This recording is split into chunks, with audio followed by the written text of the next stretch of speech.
So, the time has come to give the deserved praise to the amazing Sly Cooper for my praise, that is, my opinions that are also facts. Alright, praise number one, and this is something that more game developers should pay attention to. The level design and gameplay. When you make a sequel to a game, unless it's a spin-off, it should have the same feel that the rest do. It's like Ratchet and Clank. It's like Jak and Daxter, except when it became a racing game. But yeah, Sly 1, 2, 3 have roughly the same gameplay, although, well, 2 changed the level design, but whatever.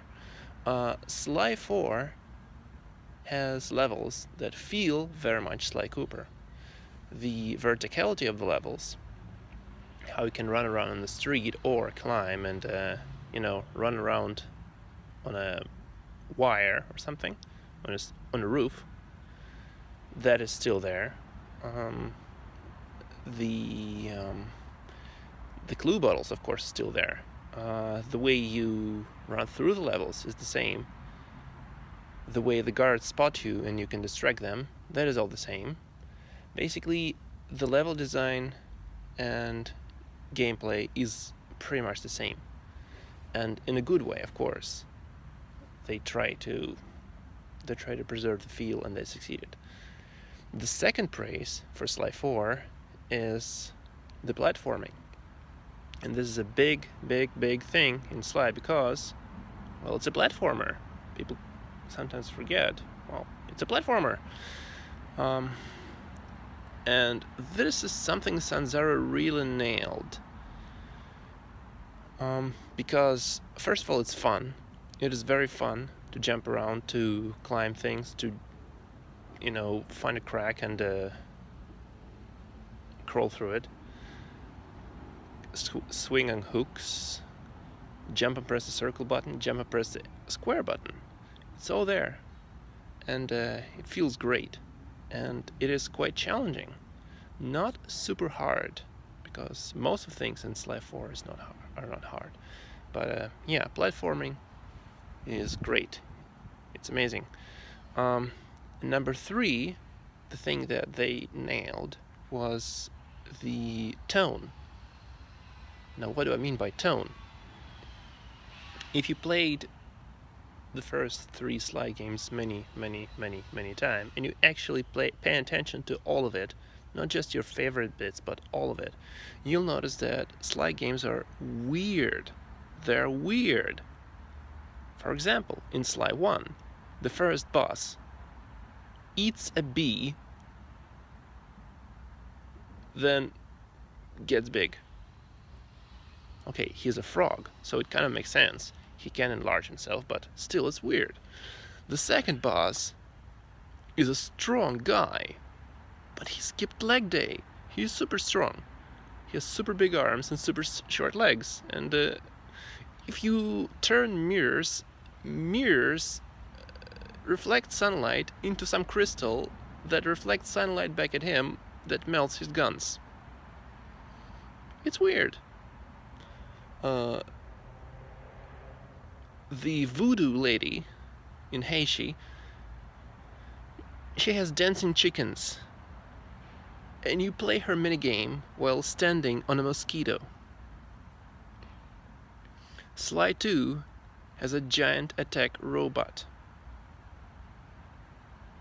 Sly 3 has a kung fu battle in the air where you absorb the energy of past battles and get the ability to fly. Sly 3 is also weird. And Dr. M has a whale dragonfly that he rides. A whale dragonfly. And who could forget the Mask of Dark Earth? And in Sly 4, the weirdness is still there. For example, when Sly collects rubies from the mouths of goat statues, When he does that, the statues make a noise as if they're alive. And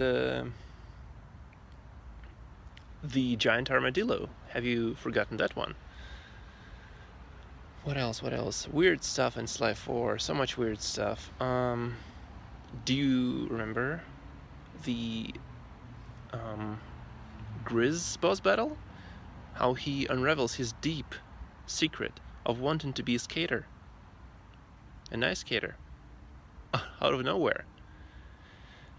Again, Sly 4 is just as weird as the previous games, and it's good because Sanzaro paid attention.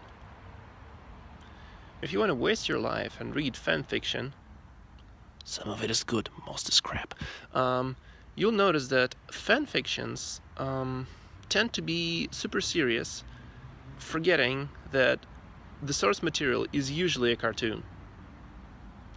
And Sly Cooper games are cartoony, weird games. They're silly, they're kooky, they're bizarre. And Sly 4 is just as bizarre. Sanzaru did not forget what the source material is, so they kept the tone. They didn't make it too serious, neither they should. Good job on them. So yeah, tone, gameplay, platforming. I could of course add the characters, but some people will disagree with me. I will disagree with them. The characters are pretty much in character, but that is the most important thing, and they of course did a decent job at it.